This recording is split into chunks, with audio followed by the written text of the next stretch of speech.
Iran's top diplomats have arrived in Geneva for a new round of indirect talks aimed at averting a war with the United States. በጦር ጀቶችና በባሊስቲክ ሚሳኤሎች ታጅቦ በዛሬው ዕለት የሚደረገው የአሜሪካና የኢራን ድርድር የዓለምን ትኩረት ስቧል። በኢራን ላይ ጥቃት ለመፈጸም ወደ 300 የሚጠጉ የጦር ጀቶችን ወደ መካከለኛው ምስራቅ እንዲጠጋ ትዕዛዝ ያስተላለፉት ዶናልድ ትራምፕ በጀነራላቸው ዳንኤል ኬን ተቃውሞ ገጥሟቸዋል። በሀገራቱ መካከል የተፈጠረውን ውጥረት የተመለከቱት የአረብ ሀገራቶች ነዳጆቻቸውን በሰፊው እያመረቱ መሆኑ ተሰምቷል። ዛሬም ድረስ ከአሜሪካ ጋር የኢኮኖሚ ጦርነት እያደረገች ያለችው ቻይና ከኢራን ይልቅ የሩሲያን ድፍድፍ ነዳጅ ቀዳሚ ምርጫው አድርጋለች። በመካከለኛው ምስራቅና በምስራቅ አፍሪካ የጦር ቤዝ ያላት አሜሪካ በኢራን የባሊስቲክ ሚሳኤል ጥቃት ሊፈጸምባት እንደሚችልም ተገልጿል።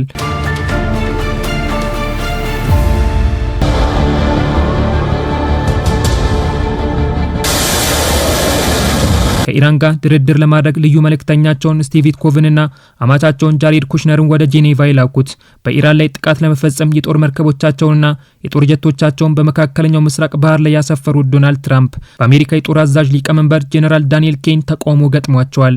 የአሜሪካ ጦር በኢራን ላይ የሚፈጽመው ጥቃት ስጋት ውስጥ የከተታቸው ዳንኤል ኬን ዩናይትድ ስቴትስ ለረጅም ጊዜ ጦርነት ለማድረግ ዝግጅት ማድረጓ ከፍተኛ ወጪ እንድታወጣ እንደሚያደርጋት መናገራቸውን ዘዋል ስትሪት ጆርናል ዘግቧል። በቴህራን ላይ ጥቃት ለመፈጸም በዝግጅት ላይ የምትገኘው ዩናይትድ ስቴትስ ከቴህራን የሚላኩላትን የባሊስቲክ ሚሳኤሎች ለመመከት ከፍተኛ መጠን ያላቸውን የአየር መቃወሚያዎችን በከፍተኛ መጠን የምትጠቀም ከሆነ ወደፊት ከቻይና ጋር ለሚፈጠረው ግጭት አቅሟን እንደሚያዳክመው ጀነራል ዳንኤል ኬን ተናግረዋል። General Dan Kane has warned against a prolonged campaign against Iran. His concern is an extended war which could drain US munition stockpiles, stretch air defense systems thin, and weaken America's ability to deter China or protect regional allies from Iranian retaliation. የዋል ስትሪት ጆርናል ዘገባ 100% የተሳሳተ ነው በማለት በትሩዝ ማህበራዊ ድረገጻቸው ላይ ያስታወቁት ዶናልድ ትራምፕ ጀነራል ዳንኤል ኬን እንደኛ ሁሉ ጦርነት የማየት ፍላጎት እንደሌለውና ኢራንን ለመዋጋት ውሳኔ ከተላለፈ በቀላሉ ማሸነፍ እንደሚቻል እምነት አለው ሲሉ ገልጸዋል። ዶናልድ ትራምፕንና ዳንኤል ኬን ውዝግብ ውስጥ የከተተው በኢራን ላይ የሚፈጸመው ጥቃት የአረብ ሀገራቶችን ስጋት ውስጥ ከቷቸዋል።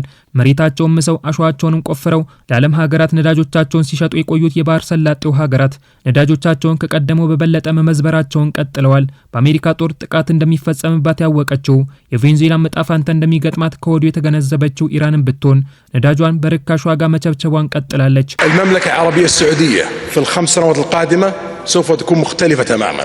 البحرين سوف تكون مختلفة تماما. الكويت حتى قطر على خلافنا معاهم لديهم اقتصاد قوي سوف تكون مختلفة تماما بعد 5 سنوات. ለበርካታ ዓመታት ነዳጆቿን ስትሸጥ የቆየችው የገቢ ምንጯን ከነዳጅ ለማላቀቅ የነዳጅ ምርቷን ለ10 ዓመታት ለመቀነስ ውሳኔ አስተላልፋ የነበረችው የዩናይትድ አረብ ኤሚሬት የቱሪስት መስህብን ወደ ሀገሯ ለመሳብ መጠጥ ቤቶችን እስከ መክፈት የደረሰችው ሳውዲ አረቢያ የሆርሙዝ ወሽመጥ መዘጋት ስጋት ውስጥ ከቷታል።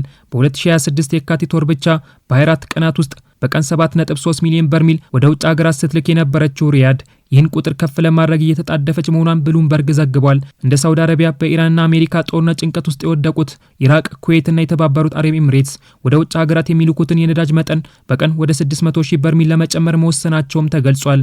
በአረብ ሀገራቶች ላይ ስጋት እንዲወድቅ ያደረጉት ዶናልድ ትራምፕ ከኢራን ነዳጆችን በሚገዙ ተቋማትና መርከቦች ላይ ማዕቀብ መጣላቸውን ቀጥለዋል። በትናንትናው ዕለት ከ30 በላይ በሆኑ ግለሰቦችና መርከቦች ላይ ማዕቀቦችን የጣለው የአሜሪካ የገንዘብ ሚኒስቴር የኢራን የነዳጅ ሽያጭ የባሊስቲክ ሚሳኤል እንድታመርት እያደረጋት መሆኑን አስታውቋል። ህገወጥ ነዳጆችን በመሸጥ ገንዘቧን በኒኩሌር ጦር መሳሪያ እያጸዳች ነው የተባለችው ኢራን በየመንና በሊባኖስ ያለው የሽብር ቡድኖችን ለመደገፍ ረብጣ ዶላሮችን ፈሰስ እንደምታደርግ የአሜሪካ የግምጃ ቤት ጸሐፊ ስኮት ቤሴንት መናገራቸውን ኢራን ኢንተርናሽናል በዘገባው ላይ አስፍሯል። የሞት ድግስ በመካከለኛው ምስራቅ ባህር ላይ የተደገሰለት የሚገኙ የኢራን መንግስት ነዳጆቹን ለሀገራቶች መሸጥ አልቻለም። ከጎንህ ነኝ የሚለው የቻይና መንግስትም በርካሽ ዋጋ ሊገዛው አልፈቀደም። በምስራቁ የአውሮፓ ክፍልና በመካከለኛው ምስራቅ ጦርነት ሲቀሰቀስም ሲረግብም ተጠቃሚ የሆነችው ቻይና በኢራን ላይ ፊቷን አዙራ የሩሲያን ድፍድፍ ነዳጆች ያለማንም ከልካይ መግዛቷን ቀጥላለች። ከኢራኑ ፕሬዝዳንት መሱድ ፔዜሽኪያን ከፍተኛ የነዳጅ ቅነሳ የቀረበላቸው የቻይናው መሪ ሺ ጂንፒንግ የኢራን ኢኮኖሚ መደገፍ አልፈለጉም። በመካከለኛው ምስራቅ የሰፈረው የአሜሪካ ጦርና የአሜሪካ ማዕቀብ አስክቷቸዋል። በ2027 በታይዋን ላይ ወረራ ለመፈጸም ነዳጅ ጫኝ መርከቦቿን ወደ ቴህራንም ወደ ሞስኮም ስትልክ የነበረችው ቤጂንግ በዚህ ወር በአማካኝ በቀን 1.138 ሚሊዮን በርሚል ነዳጆችን ከኢራን መግዛቷና ይህም ቁጥር ከጥር ወር ጋር ሲነጻጸር 115,000 በርሚል ያነሰ መሆኑን ኢራን ኢንተርናሽናል ይፋ አድርጓል። በኢራን የሚቀሰቀሰው ጦርነት ለሷ ምቹ አጋጣሚ የፈጠረላት ሩሲያ ድፍድፍ ነዳጆቿን በስፋት ለቻይና መሸጧን ቀጥላለች። ከዚህ ቀደም የሩሲያን ድፍድፍ ነዳጅ ስትገዛ የነበረችው ቤጂንግ በጥር ወር ብቻ 370,000 በርሚል ነዳጆችን መግዛቷ ይፋ ተደርጓል። አሜሪካን ወደ አህያነት ለማሸጋገር የሩሲያንና ቻይናን አቅም ለማዳከም ወደ ነጩ ቤተ መንግስት በድጋሚ ለሁለተኛ ጊዜ የተመለሱት ትራምፕ በሚፈጥሩት ጦርነት ለሀገራቱ ምቹ የንግድ ትርፍ ማምጣታቸውን ቀጥለዋል። ከዚህ ባለፈ ሩሲያ በዩክሬን ላይ የምታደርገውን ወረራ ለማጠናከርና ቻይና በታይዋን ላይ ጥቃት እንድትፈጽም የሚያበረታታውን ተግባር በቴህራን ላይ ለመፈጸም ተዘጋጅተዋል። በትናንትናው ዕለት በካፒቶል ሂል የ180 ደቂቃ ንግግር ያደረጉት የምክር ቤት አባላቱንም ቁጭ ብድግ ሲያደርጉ ያመሹት ዶናልድ ትራምፕ የኢራን መንግስት 32000 ተቃዋሚዎች እንደገደለ ገልጸው መንግስቱ የባሊስቲክ ሚሳኤሎችን እያመረተ እንደሆነ አስታውቀዋል። They've killed at least it looks like 32,000 protesters in their own country. They've already developed missiles that can threaten Europe and our bases overseas, and they're working to build missiles that will soon reach the United States of America. ከኢራን ጋር ያለውን ውጥረት በዲፕሎማሲያዊ መንገድ መፍታት እንደሚፈልግ ሲገልጽ የቆየው የአሜሪካ መንግስት የመጨረሻውን ድርድር በዛሬው ዕለት በስዊዘርላንዷ ዋና ከተማ ጄኔቫ ለማድረግ ተደራዳሪዎቹን ልኳል። የኒኩሌር ጦር መሳሪያን አለመታጠቅ አሊያም ደግሞ በአሜሪካ የጦር ጀቶች መደብደብ ምርጫ የቀረበላት ኢራን ከአሜሪካ ለሚፈጸም ጥቃት ምላሽ እንደምትሰጥ ማስታወቋን አልጀዚራ ዘግቧል። በመጀመሪያው የ12 ቀናት የእስራኤልና የኢራን ጦርነት እጇን አስገብታ በቴህራን የኒኩሌር ጣቢያ ላይ ጥቃት የፈጸመችው ዩናይትድ ስቴትስ በኳታር በሚገኝ የጦር ቤዟ ላይ የኢራን የባሊስቲክ ሚሳኤሎች ሲምዘገዘጉ ተመልክተዋለች። በኳታር በሚገኘው የአሜሪካ የጦር ቤዝ ላይ ጥቃት ለመፈጸም የባሊስቲክ ሚሳኤሏን ወደ ዶሃ የተኮሰችው ቴህራን በዚህኛው ጥቃት ግን አድማሱ እንደምታስፋው ተገልጿል።